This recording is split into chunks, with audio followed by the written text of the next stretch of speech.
Here's a case where I had to switch from one vacuum pump to another vacuum pump. Okay, this one has supposedly capability of going down to 20 microns, 50 microns, and it does.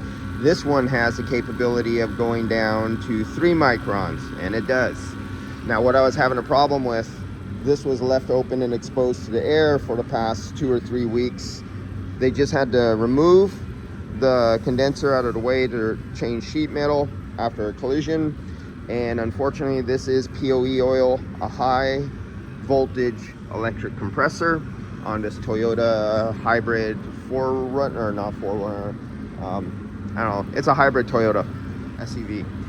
And it's a dual AC system. If you look back here, you see that little tee off from the pipe right there where it goes from one thick pipe to another. It goes down, it goes back, and it goes underneath the vehicle. That's for the hybrid battery in the rear.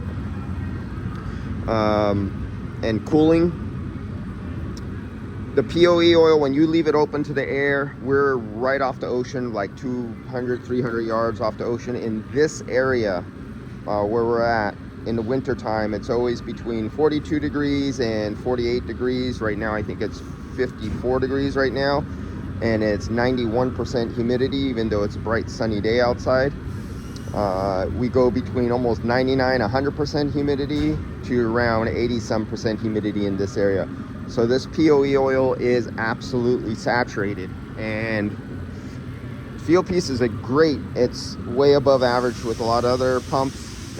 Its size, its rating, but I could not get the micron level down below 700 to 800 microns when pulling. It was just stagnating out and borderlining between 8, 799, 8, 799. It would not pull.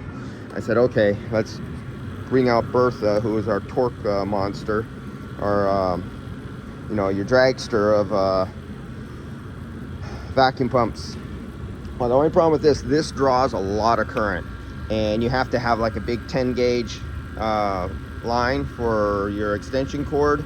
And inside this old shop, it looks like the cheapest bid one, and all around the shop I hit every outlet in the shop, and I could not get this motor to turn over. All it would do is give it a little jolt, it would hum and stop instantly.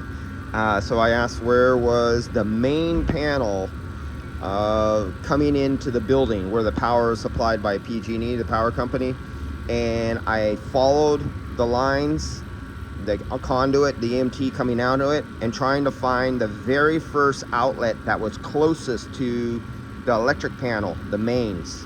And there was one about 25 feet away. So that means even if they choose the cheapest electrician to get them, and he chooses the smallest wire, undersized wire for a commercial shop to be installed, I only have 25 feet of it. So supposedly, even if he did put in 14 gauge wire, it's a possibility I could start.